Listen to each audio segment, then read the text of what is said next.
Dies پر تشریف فرما اس ادارے کے سرپرست ذمہ دار اور بانیان حضرات اور اس قوم کے تمام لوگ، ہم سب کی طرف سے دلی مبارکباد کا مستحق ہے کہ اللہ تبارک تعالیٰ کی رحمتیں اور اللہ تبارک تعالیٰ کی توجہ ہمارے اوپر برابر نازل ہو رہی ہے۔ ہم خوش قسمت ہیں کہ یہ ادارہ جو ابھی نومولود ہے، اس ادارے کی اپنے وجود کے اعتبار سے ابھی بہت کم مدت اور وقت ہے، لیکن الحمدللہ یہ ادارہ اپنے مشن کی طرف جس خوبصورتی کے ساتھ بڑھ رہا ہے، ہم اللہ تبارک تعالیٰ سے دعا گو ہے کہ اللہ تبارک تعالیٰ ہر قسم کی نظر بندی کی حفاظت فرمائے۔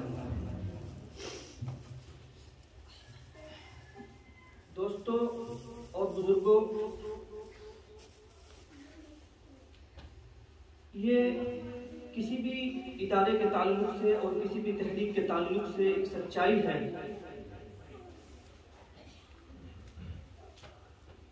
کہ اس کی ترقی میں اس کے بانیان کا اخلاص ہمیشہ ثابت حال رہتا ہے، اور یہ بھی کمال کی بات ہے کہ اس ادارے سے پڑھنے والے جو بچے ہوں گے، جب تک یہ ادارہ اس سرزمین پر باقی رہے گا، ان بچوں میں اس کے بانیین کا اثر اور اخلاص باقی رہے گا۔ آپ نے دیکھا ہوگا کہ بعض ادارے یا بعض تحریکیں جہاں سے اپنا سفر شروع کرتی ہیں، ایک لمبے وقت تک وہ ترقی نہیں کر پاتی، ایک لمبے وقت تک وہ آگے نہیں بڑھ پاتی۔ اس کا شاید اصل وجہ یہی ہے کہ اس ادارے کی یا اس تحریک کے جو بانی ہوتے ہیں، ان کے خلوص میں کہیں نہ کہیں کچھ کمی رہتی ہے۔ ہماری پوری زندگی کا دار و مدار، ہمارے پورے اعمال کا دار و مدار ہماری نیتوں پر ہے۔ اگر ہماری نیتیں اچھی ہیں تو ہم تھوڑی بھی عبادت کریں گے، تھوڑا بھی ذکر کریں گے، تھوڑا بھی اللہ تبارک تعالیٰ کی طرف متوجہ ہوں گے تو اس کے اندر لطف آئے گا۔ لیکن اگر ہماری نیت اچھی نہیں ہے، ہمارے دل میں کھوٹ اور فتور ہے،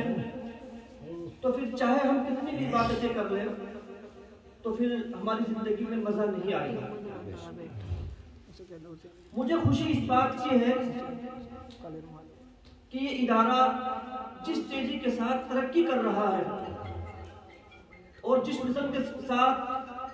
آگے بڑھ رہا ہے، اس سے اندازہ ہوتا ہے،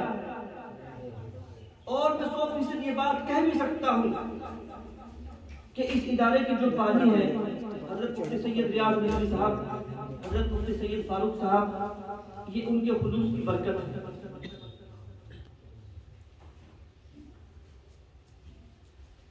میں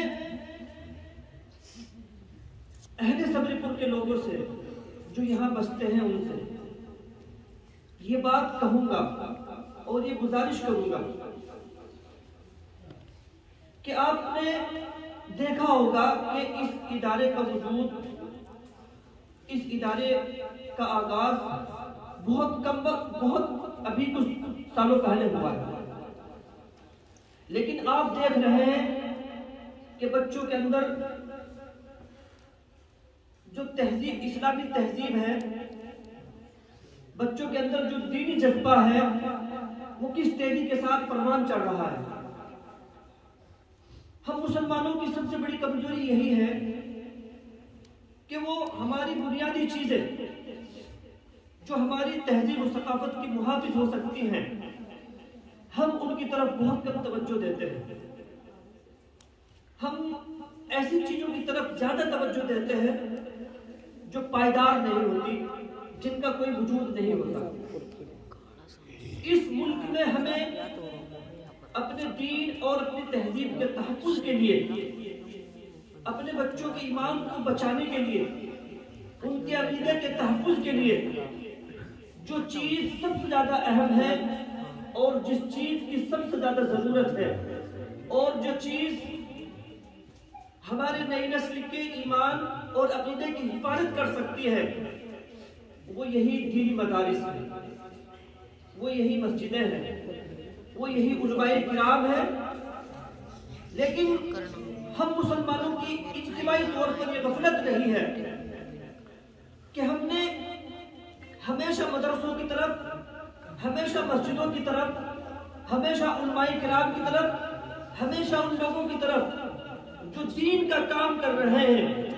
ان پر خاطر خواہ توجہ نہیں فرمائی۔ ایک کہاوت ہے کہ ہم لوگ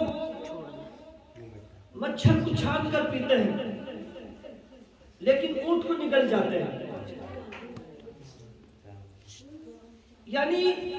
ہماری جو بنیادی چیزیں ہیں، جو ہماری بقا کا ضامن ہے، جس سے ہماری عزت وابستہ ہے،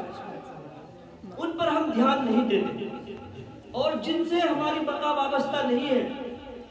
جو ہمارے لیے ضروری چیز بھی نہیں ہے، اس کی طرف ہم بہت تیزی کے ساتھ بھاگتے ہیں اور اس کو بہت تیزی کے ساتھ پکڑتے ہیں۔ مثال کے طور پر ابھی اس بستی کے اندر کوئی سیاستداں آ جائے، کوئی دنیاوی آدمی آ جائے تو اس کو دیکھنے کے لیے، اس کو سننے کے لیے پوری کی پوری بستی اپنے گھروں سے باہر آ جائے گی۔ لیکن آج آپ کے صبری پور میں اللہ کی کتاب، اللہ کا کلام ایک بچے کے سینے میں اللہ تبارک تعالیٰ نے اتارا ہے۔ اس بچے نے قرآن کریم کو حفظ فرمایا ہے۔ پوری بستی اس بات کی مستحق تھی کہ وہ اس بچے کے استقبال کے لیے آ جاتی، اس بچے کو نذرانہ پیش کرتی، اس بچے کو محبتوں سے سلام کرتی۔ چونکہ مجھے ایمانداری سے آپ بتاؤ کہ وہ سیاستدان جو آپ یہاں آتے ہیں، وہ دنیاوی لوگ جو اپنے مفاد کی خاطر آپ یہاں آتے ہیں، آپ ان کا استقبال کرتے ہیں، وہ زیادہ بہتر تھا یا جو بچہ آج حافظ قرآن ہوا ہے یہ زیادہ بہتر ہے؟ یاد رکھیے، ہم مسلمان کو بحیثیت مسلمان کے آج ثانوی چیزوں میں زیادہ اپنا وقت خرچ کر رہے ہیں۔ پیسے کے تعلق سے آپ آ جائیے، پیسے کو خرچ کرنے کے تعلق سے آپ آ جائیے۔ ابھی مدرسے کی کسی ضرورت کا اعلان کر دیجئے تو کوئی 100 روپے دینے کے لیے تیار نہیں ہے، لیکن کوئی سیاستداں آ جائے آپ کے گاؤں میں اور وہ اعلان کر دے کہ مجھے الیکشن لڑنے کے لیے 5,000 یا 5 لاکھ کی ضرورت ہے، تو گھر گھر سے اس کے لیے کئی ہزار روپے اکٹھے ہو جائیں گے۔ آپ ایک دنیاوی آدمی کی ہر پوری چیز کو اچھی نظروں سے دیکھتے ہیں، لیکن ایک عالم دین کی باتوں کو، ایک بچہ قرآن کریم جس کے سینے میں اللہ تبارک تعالیٰ نے اپنا کلام اتارا ہے، یہ عالم دین، یہ مسجد کے امام، شاید آپ میں سے بہت کم لوگ ایسے ہوں گے جو ان کو محبت کی نظروں سے دیکھتے ہوں گے۔ جب تک ہم وہ بنیادی چیزیں جن میں اللہ تبارک تعالیٰ نے ہماری عزت کو پوشیدہ رکھا ہے، جس میں اللہ تبارک تعالیٰ نے ہماری دنیا اور آخرت کی بقا کا سامان رکھا ہے، ہم ان کو محبت کی نظروں سے نہیں دیکھیں گے، ہم ان سے محبت نہیں کریں گے، ہم ان اداروں سے محبت نہیں کریں گے، ہم ان حافظوں سے محبت نہیں کریں گے، اور ہماری زندگی کا جو ڈبل اسٹینڈرڈ ہے اور جو منافقت ہے، یعنی ہم نے اللہ کے نیک بندوں کو نظر انداز کر دیا اور دنیاوی لوگوں کے پیروں میں ہم پڑ گئے، تو میرے دوستو نہ ہمیں عزت ملے گی نہ آپ کو عزت ملے گی۔ اللہ تبارک تعالیٰ نے جس طرح کل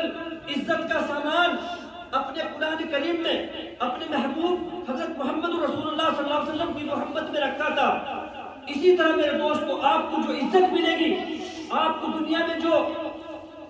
فرحت نصیبی ملے گی، آپ کو دنیا میں جو خوشحالی ملے گی، وہ خدا کی قسم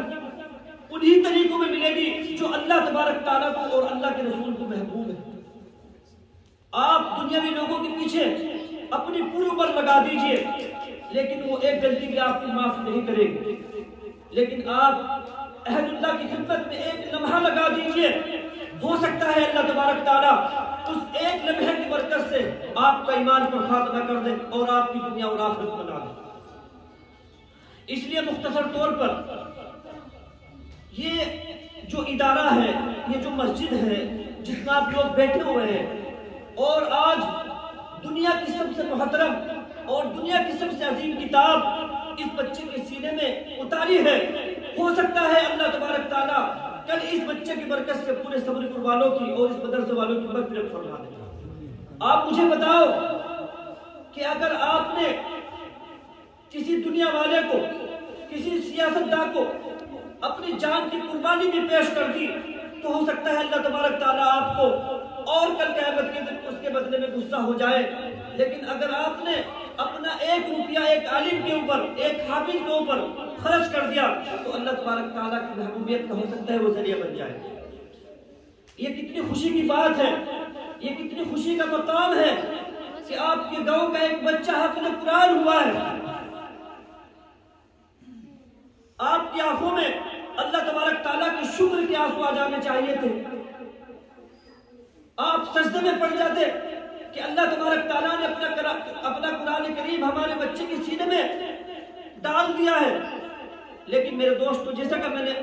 آپ کو بتلایا ہے کہ آج محبت کے معیار بدل گئے، آج تعلق کے معیار بدل گئے، نہ آج ہمیں مدرسوں سے محبت ہے، نہ آج ہمیں علماء سے محبت ہے، نہ آج ہمیں حافظ قرآن سے محبت ہے۔ تو میرے دوستو، یہی وہ ہماری ذلت اور جو اللہ تبارک تعالیٰ نے ہمارے مقدر میں لکھ دی ہے کہ ہماری زندگیوں کے معیار بدلے ہوئے ہیں۔ جب تک ہماری زندگیاں اسی معیار پر نہیں آئے گی جو حضرات صحابہ کے معیار تھے، جو اللہ کے رسول صلی اللہ علیہ وسلم نے ہمیں معیار بتلائے ہیں کہ ہماری عزت کی جو معیار ہے وہ ایمان ہے، وہ قرآن کریم سے محبت ہے، وہ سنتوں سے محبت ہے۔ بہرحال مختصر طور پر الحمدللہ یہ جو درخت آپ نے لگایا تھا اب یہ پھل دینے لگا ہے، اب اس کے تحفظ کی ذمہ داری آپ کے اوپر عائد ہوتی ہے کہ آپ اس سے محبت کر کے، اس سے تعلق پیدا فرما کر اس کی جو ضروریات ہیں ان کو پورا کریں۔ آپ حضرت مفتی صاحب کے پاس آئے اور پوچھے کہ مفتی صاحب آپ بتائیے آپ کو کسی چیز کی ضرورت تو نہیں ہے، ہم آپ کے لیے ہر قربانی کے لیے تیار ہیں، آپ ہمیں بتا دیجئے۔ انشاءاللہ یہ جذبہ اگر آپ کے اندر پیدا ہو گیا، یہ محبت اس ادارے کے تعلق سے آپ کے اندر پیدا ہو گئی تو آپ کی اللہ تبارک تعالیٰ دنیا بھی بنا دے گا اور آخرت بھی بنا دے گا۔ آج الحمدللہ پیدر پہ بچے قرآن کریم پورا کر رہے ہیں، میں مبارکباد دیتا ہوں ان کے اساتذہ کو، ان کے ذمہ داروں کو، اس مدرسے کے بالغین کو کہ کتنی جلدی آپ نے یہ سفر جو سفر کئی سالوں میں طے ہوتا ہے کتنے مختصر وقت میں پورا کر لیا۔ اور الحمدللہ میں آج مبارکباد پیش کرتا ہوں اس بات کے لیے کہ آج اس سال جو بچے حافظ قرآن ہوئے ہیں وہ انشاءاللہ آئندہ سال اسی ادارے کے اندر عالمیت کا آغاز کریں گے۔ آپ لوگ خوش ہیں اور آپ لوگ مبارکباد کے مستحق ہیں کہ اب صبری پور سے الحمدللہ حافظ قرآن اور علماء لوگ پیدا ہوں گے اور وہ دنیا میں اسلام کا ڈنکا بجائیں گے، اسلام کی سربلندی کے لیے کام کریں گے۔ اس لیے آپ سے بات کہتا ہوں کہ آپ اس ادارے کا تعاون کیجئے، اس ادارے سے محبت کیجئے، اس ادارے کو محبت کی نظروں سے دیکھیے۔ جیسا کہ حضرت مفتی صاحب نے پہلے بھی کہا تھا، میں ان کے الفاظ ادا کر رہا ہوں کہ آپ اگر تعاون بھی نہیں کر سکتے تو صرف آپ اس کو محبت کی نظروں سے دیکھ لیجئے، آپ کی محبت کی نظروں سے دیکھنا ہی اس ادارے کی ترقی کا ضامن ہوگا۔ اس ادارے کے جو بچے ہیں، اس ادارے میں جو چھوٹے چھوٹے بچے پڑھ رہے ہیں، آپ نے اگر ان کو اپنے سینے سے لگا لیا تو اللہ تبارک تعالیٰ آپ کی دنیا اور آخرت بنا دے گا۔ دنیا میں وہ لوگ، دنیا میں وہ قوم کبھی نامراد نہیں ہوئی جس نے اللہ کے ایک بندوں سے محبت کی، جس نے قرآن کریم سے محبت کی، جس نے علماء سے محبت فرمائی ہے۔ اللہ تبارک تعالیٰ نے ان لوگوں کی دنیا بھی بنا دی اور اللہ تبارک تعالیٰ ان لوگوں کی آخرت بھی بنا دے گا۔ میں اس شعر کے ساتھ اپنی بات کو ختم کرتا ہوں۔ میں پھول اپنے لہو کے کھلا کے چھوڑوں گا،